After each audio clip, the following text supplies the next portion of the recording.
안녕하세요. 시간이 지나도 마음에 남는 책 이야기, 별의 별하다입니다. 걱정은 흔들의자와 같습니다.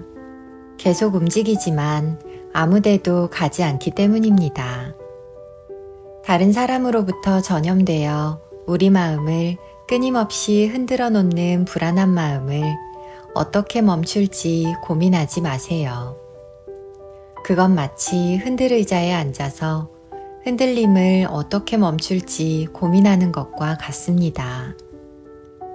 다만 다른 사람에게서 오는 걱정을 피하기 어려울 때가 있다는 것을 인정하고 받아들이세요. 그리고 나에게 집중하세요. 그러면 어느새 흔들의자가 편안하게 느껴질 것입니다. 오늘 읽어드릴 책은 심리학자이자 상담심리사로 수많은 사람을 만나온 이성경 작가의 나는 걱정이 너무 많아입니다. 걱정을 줄이기 위해서는 우선 자신의 몸과 마음이 어떤 상태인지 살펴볼 필요가 있다고 합니다. 저자는 우리가 걱정을 하는 이유와 걱정이 일상에 미치는 영향 등 현대사회를 살아가는 우리가 반드시 알아야 하는 걱정 정리 방법을 알기 쉽게 다양한 사례와 비유를 통해 유연하고도 단단한 해결책을 제시합니다. 걱정에서 벗어나기 위해서는 먼저 걱정하고 있는 자신의 모습을 바라보아야 합니다. 그럼 지금부터 나는 걱정이 너무 많아 책의 일부를 읽어드립니다.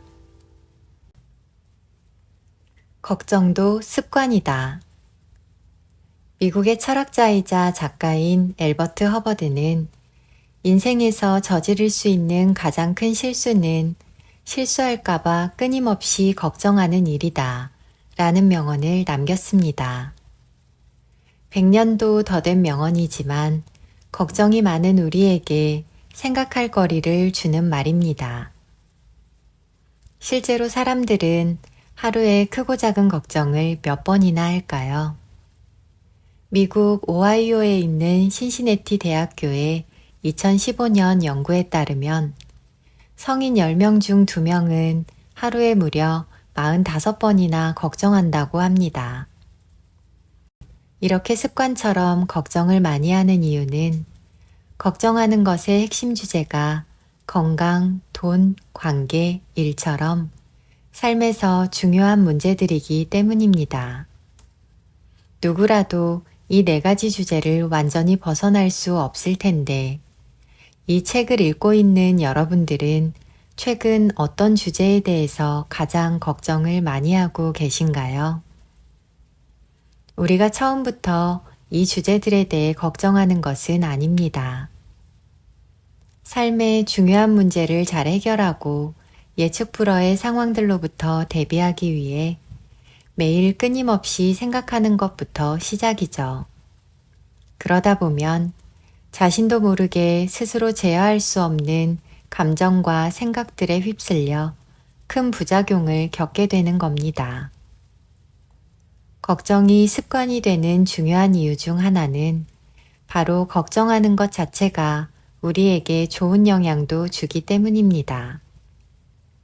걱정은 문제 상황을 예측하게 만들고 건강하게 대처할 수 있도록 도와줍니다. 또 자극제가 되어 우리를 더 노력하게 만들기 때문에 목표를 달성할 수 있도록 돕는 에너지를 주죠. 다만 걱정이 습관이 되면 현재를 살아가는 우리의 일상을 방해하고 매 순간 불안 속으로 자신을 몰아넣기 때문에 신체적으로도 심리적으로도 부정적인 영향을 받을 수 있습니다. 저는 걱정을 커피에 비유하곤 합니다. 하루에 커피 한두 잔은 우리에게 좋은 영향을 주지만 누구라도 하루에 커피를 10잔, 20잔이나 마신다면 심장이 쿵쿵 뛰고 과도하게 각성이 돼서 오히려 고통스럽고 불안한 하루를 살게 될 겁니다. 걱정도 마찬가지입니다. 적당한 수준의 걱정은 도움이 되지만 습관적인 걱정은 우리를 고통스럽게 만듭니다. 그러니 습관처럼 걱정을 하고 계신다면 커피를 줄이듯 걱정을 줄이기 위한 노력이 필요합니다. 한 연구기관에서 습관적인 걱정을 조사해 보았더니 40%가 절대로 현실에서 발생하지 않을 미래 사건에 대한 걱정이었다고 합니다. 또 30%는 과거에 이미 일어난 일에 대한 걱정이었다고 합니다. 스스로가 만들어낸 미래에 대한 걱정과 돌이킬 수 없는 과거에 대한 걱정만 내려놓아도 약 70%의 걱정거리로부터 자유로울 수 있게 됩니다. 걱정은 눈 깜짝할 사이에 발생합니다. 걱정을 점검하면서 습관적으로 걱정하고 있는 내 모습을 발견하게 되면 그 모습에 대한 새로운 걱정이 시작될 수 있죠. 걱정은 빠른 속도로 확산하고 조절하기도 어렵기 때문에 극복하는 것은 결코 쉬운 일이 아닙니다. 그래서 걱정 습관을 바꾸기 위해서는 시간과 노력이 필요합니다.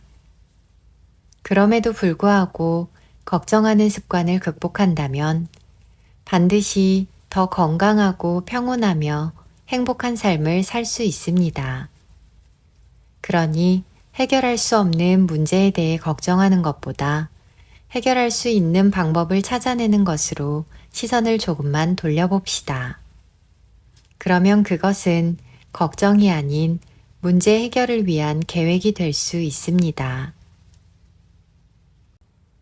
마음이 지치면 모든 것이 배가 된다. 여러분은 언제 몸과 마음이 지쳤다는 걸 느끼시나요? 직장에서 일에 치이고 사람에 치일 때, 아마 정신없이 바쁘게 무언가를 할 때 지쳤다는 표현을 사용하는 것 같습니다. 그렇다면 지쳤을 때 주로 어떻게 쉬고 있나요? 어떤 사람들은 운동하거나 등산, 서핑 등 몸을 움직이면서 스트레스도 풀고 활력 수준을 높이려고 합니다.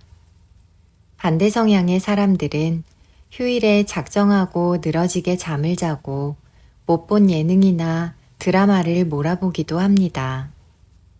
우리는 이것을 휴식이라고 부르죠. 그런데 정말 이런 방식의 휴식이 우리의 정신 에너지를 충전시켜 줄까요? 우리가 일상에서 취하는 휴식의 대부분은 몸에 초점이 맞춰져 있습니다. 이전에는 우리 몸이 휴식을 취할 때 우리의 마음도 충전이 될 거라고 생각했습니다.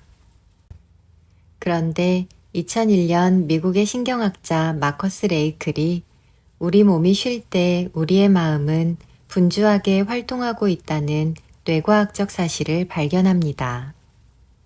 이를 디폴트 모드 네트워크라고 하는데 우리가 지친 마음을 달래주지 않은 상태에서 몸의 휴식을 취하면 마음의 피로가 쌓여서 결국 모든 것이 2배로 힘들어질 수 있다는 것입니다.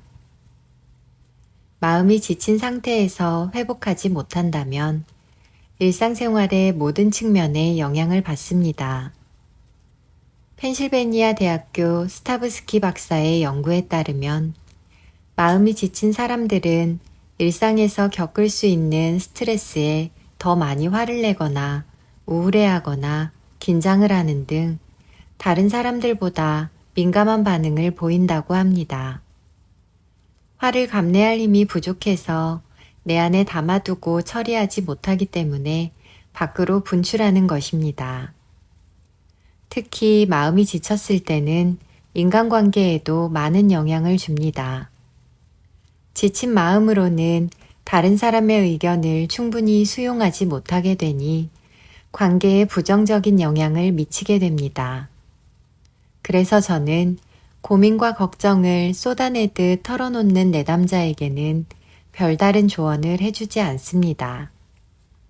지친 마음으로는 아무리 올바른 충고와 조언을 듣더라도 받아들이기가 어렵기 때문입니다.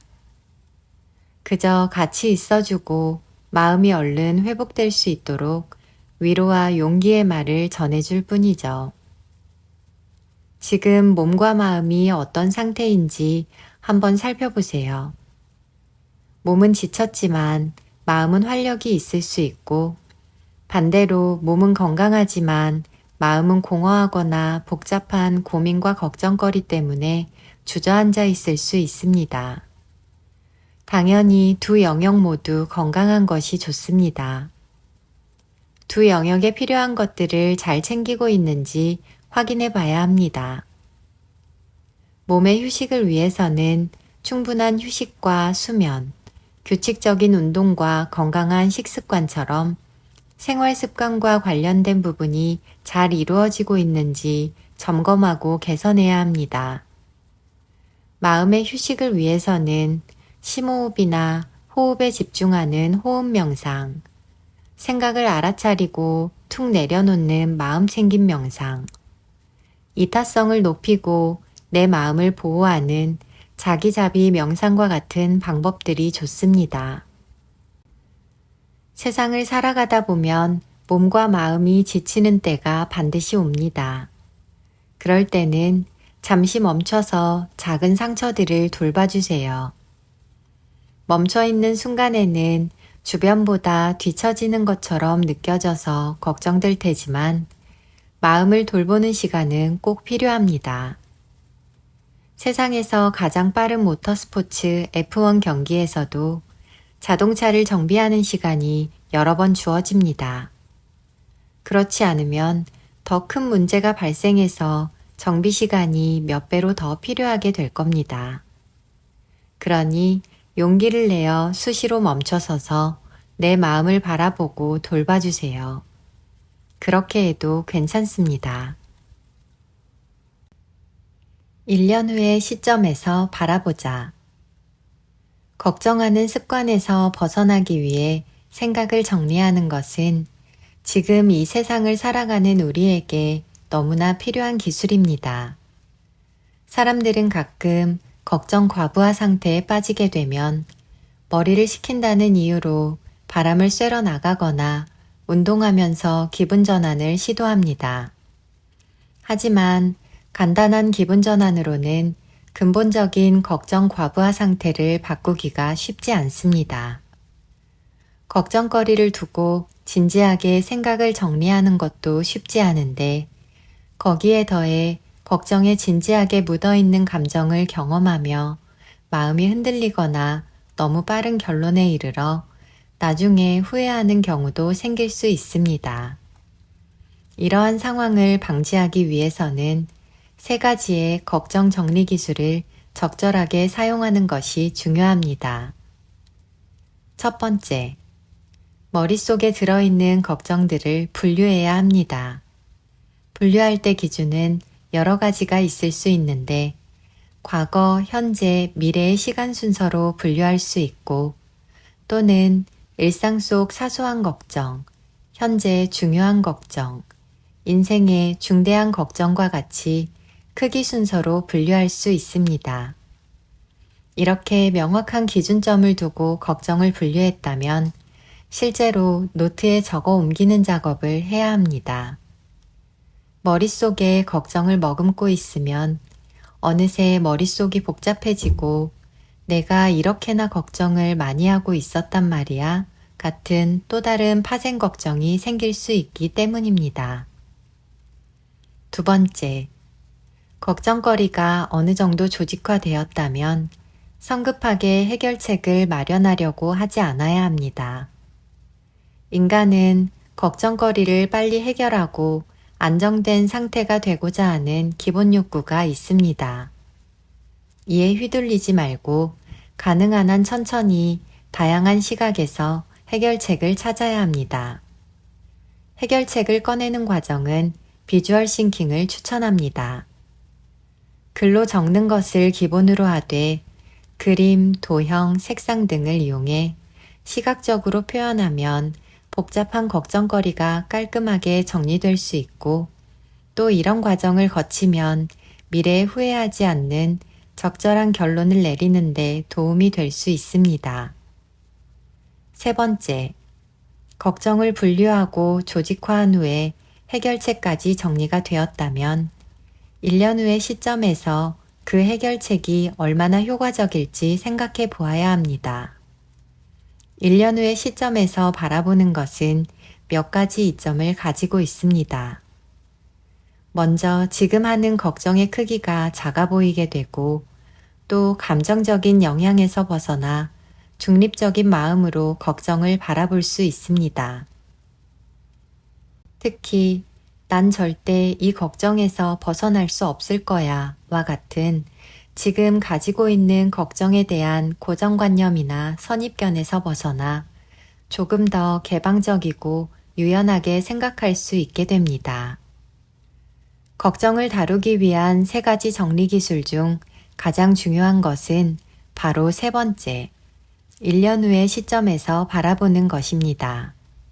왜냐하면 걱정거리는 감정의 영향을 크게 받기 때문입니다.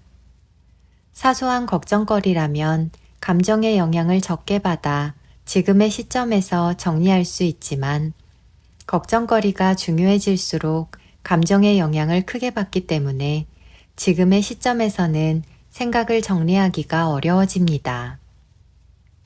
걱정에서 벗어나기 위해서는 먼저 걱정하고 있는 자신의 모습을 바라보아야 합니다. 그래서 감정의 영향을 덜 받는 시점에서 걱정 프레임을 들여다보는 것이 필요합니다. 걱정 프레임은 우리의 생각을 가두게 되는데 이는 시간의 이동을 통해 금세 벗어날 수 있습니다. 1년 후의 시점에서 바라보게 되면 걱정 프레임에 갇히지 않고 보다 긍정적이고 희망적인 관점으로 현재의 걱정을 다룰 수 있습니다. 만약 계속되는 걱정으로 마음이 불안하고 감정이 무너진다면 1년 후에 나로 날아가 지금의 걱정을 멀리서 바라보세요. 그럼 생각보다 별것 아니라고 느껴질 수 있습니다. 걱정이 우리를 힘들게 할 수는 있지만 우리를 무너뜨릴 수는 없습니다. 여러분은 걱정보다 더 강인한 존재입니다. 걱정은 잘 해내고 싶다는 마음속 신호. 걱정을 연구하는 심리학자들에 의하면 대부분의 걱정은 건강, 가족, 경제, 대인관계, 일과 같이 삶의 중요한 영역에서 발생한다고 합니다. 또한 과거에 발생했던 일보다는 미래에 일어날 일에 대해 더 많은 걱정이 발생한다는 사실에 비춰보면 우리가 하는 걱정의 대부분은 미래에 발생할 중요한 일을 잘 해내고 싶은 마음이 반영된 것이라고 볼 수 있습니다. 걱정은 모든 사람이 가지고 있는 마음입니다. 걱정이 정상적으로 작용하면 해결해야 할 문제를 명확하게 바라보고 준비할 수 있게 도와줍니다. 심리학과 교수인 그레이엄 데이비는 오래전부터 걱정의 긍정적인 면에 주목해 왔습니다. 그는 걱정이 인간에게 꼭 필요하며 문제 해결을 도와주고 미래에 일어날 외상적인 사건을 막아주는 건설적인 심리 과정이라고 정의했습니다. 우리가 걱정으로부터 고통받는 이유는 걱정의 부정적인 면에만 초점을 맞춰왔기 때문입니다. 1950년대부터 2000년대까지 심리학에서는 걱정의 좋은 점을 강조해 왔습니다. 다만 지나치면 안 된다라는 전제가 있었던 거죠.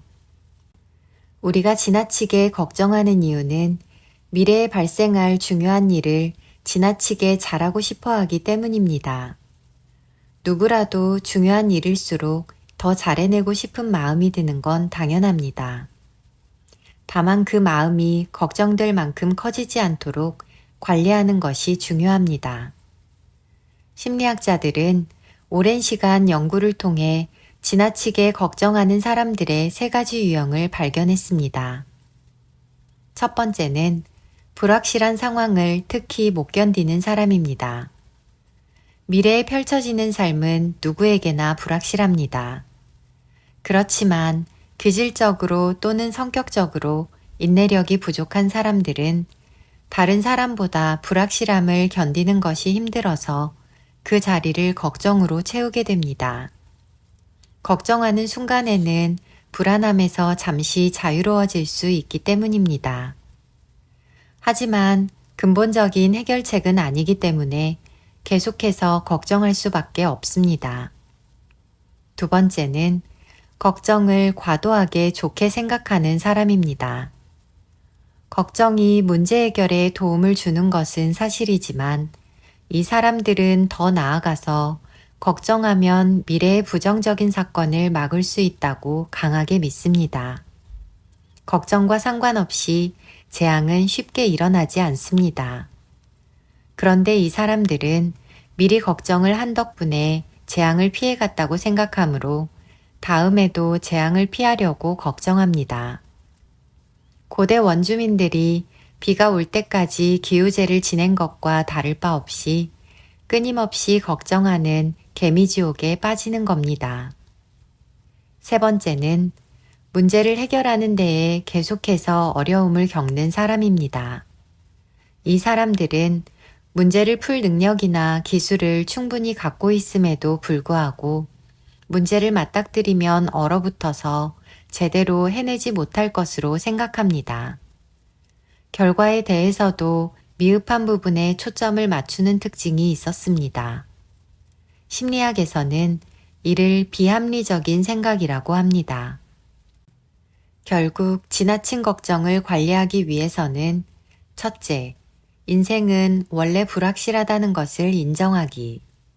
둘째, 걱정한다고 부정적인 일이 피해갈 거라는 생각을 내려놓기. 셋째, 합리적인 생각을 하고 있는지 점검하기가 필요하다고 정리할 수 있겠습니다. 불안한 마음을 통제한 상태에서는 적당한 걱정이 문제를 올바르게 해결하는 데 도움을 줍니다. 잘 해내고 싶다는 마음속 신호인 걱정을 발견하게 되면 걱정이 폭주하지 않도록 정성스럽게 관리해 봅시다.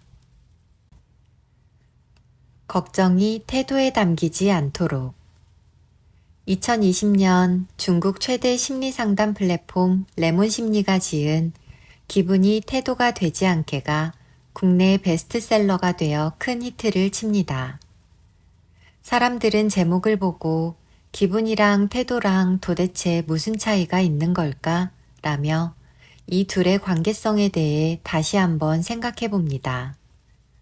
심리학에서 말하는 기분은 막연하게 느껴지는 배경감정을 의미합니다. 예를 들어 우울증보다 증상이 더 약하지만 입맛도 없고 삶의 의욕도 없으면서 쉽게 피곤해지는 상태가 2년 이상 지속되면 일반적인 우울장애가 아니라 기분부전장애 또는 지속성 우울장애로 진단합니다. 기분부전장애는 배경 감정들이 나를 은근하게 괴롭히기 때문에 쉽게 알아채지 못하는 단점이 있죠. 한편 심리학에서 말하는 태도는 훨씬 큰 개념입니다. 인지, 정서, 행동이 심리학에서 말하는 태도의 3요소입니다. 대부분의 심리치료는 이 세 가지 축을 확인하고 균형적으로 유지할 수 있도록 돕습니다. 정서에 초점을 두면 정서 중심 치료, 인지에 초점을 두면 인지 치료, 행동에 초점을 두면 행동 치료가 되는 거죠.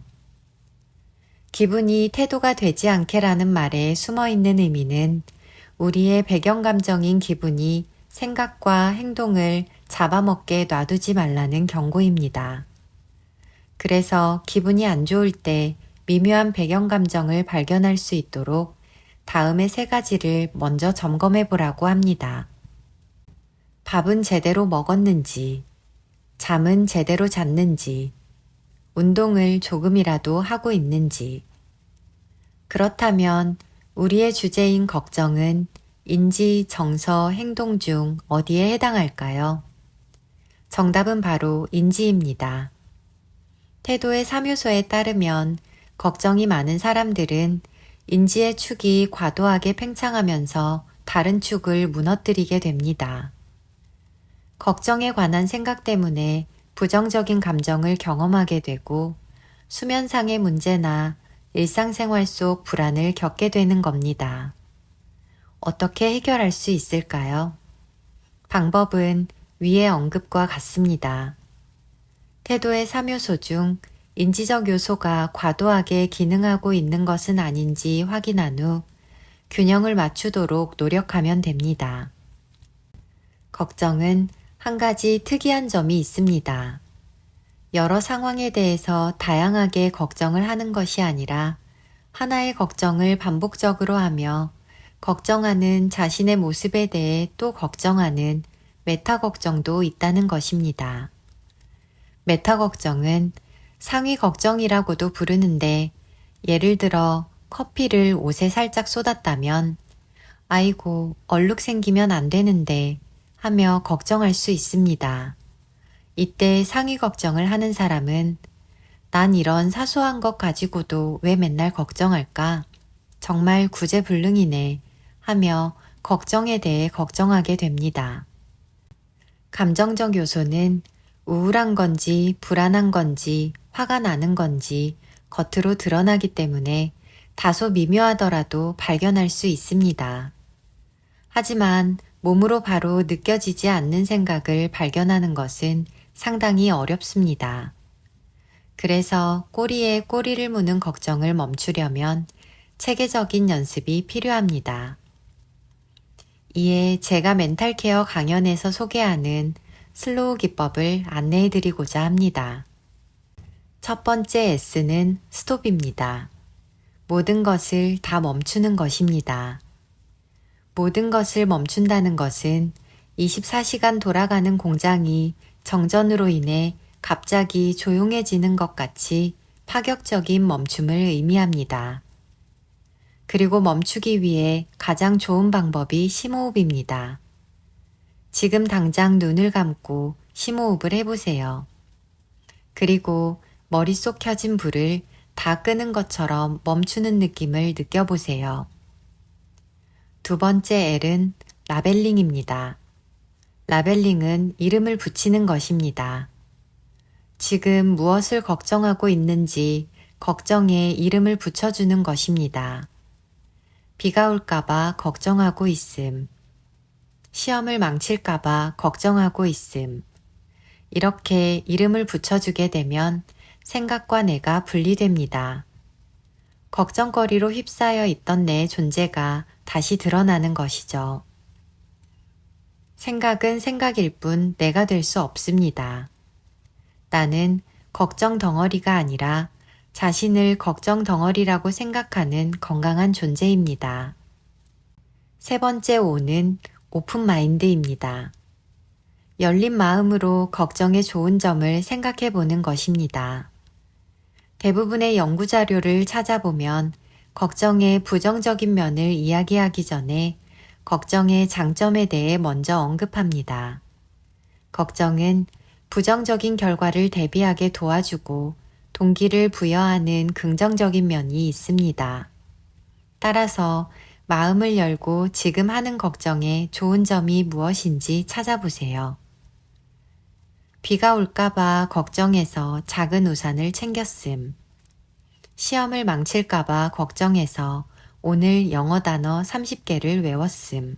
처럼요. 네 번째 W는 worry입니다. 다시 걱정하는 단계입니다. 그래도 괜찮기 때문입니다.